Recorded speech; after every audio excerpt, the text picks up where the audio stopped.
Let's bring in the Shadow Trade and Tourism Minister, Kevin Hogan. Kevin, what do you think of this?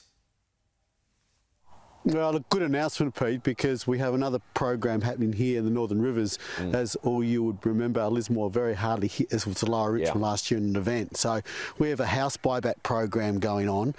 2,000 houses were identified that they were unsafe for the people to keep living there, basically.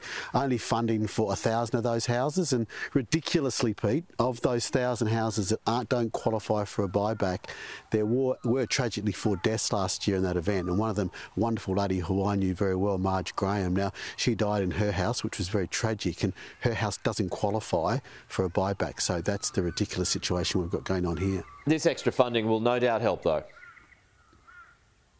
Well, that's more for group infrastructure across a whole lot of councils. So I don't think it will actually have an effect on this specific program.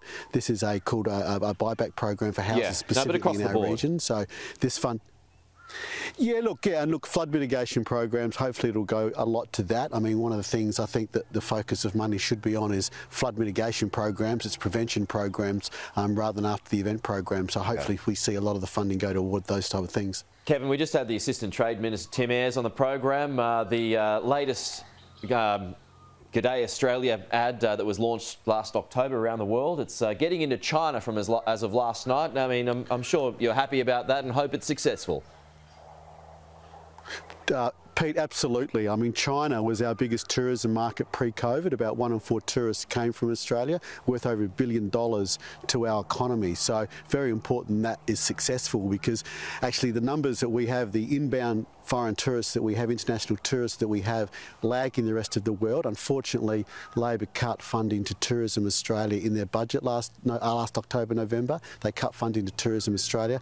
They've also put up the passenger movement charge and other visa charges. So we're actually one of the most expensive countries to come to just in government charges, never alone the airline flight. So our inbound tourism, our inbound international tourism, way below where it was and way below what other countries have got to post-COVID. Our domestic tourism's good, we're on the move, but our outbound flights out of Australia into other countries are full, and on the way back in, they're half empty. So very important this program is successful. And just finally, from a trade front, are you frustrated at the speed it's taking to open up other markets when it comes to wine, for instance?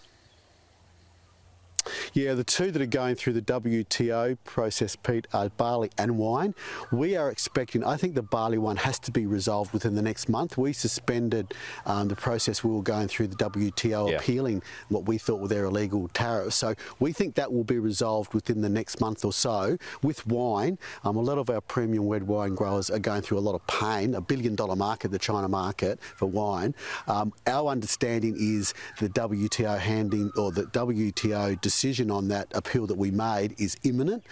I wouldn't be surprised if we see another program where Australia says, you know what, we'll suspend this if you review it. China will then have to go through a 2 or 3 month process to review that program. So I'm hoping probably the best case scenario that would be lifted by the end of this year. But again, really important that happen. A lot of our wine growers are a lot of pain. Yeah, fingers crossed we get positive development there and soon. Kevin Hogan, thank you.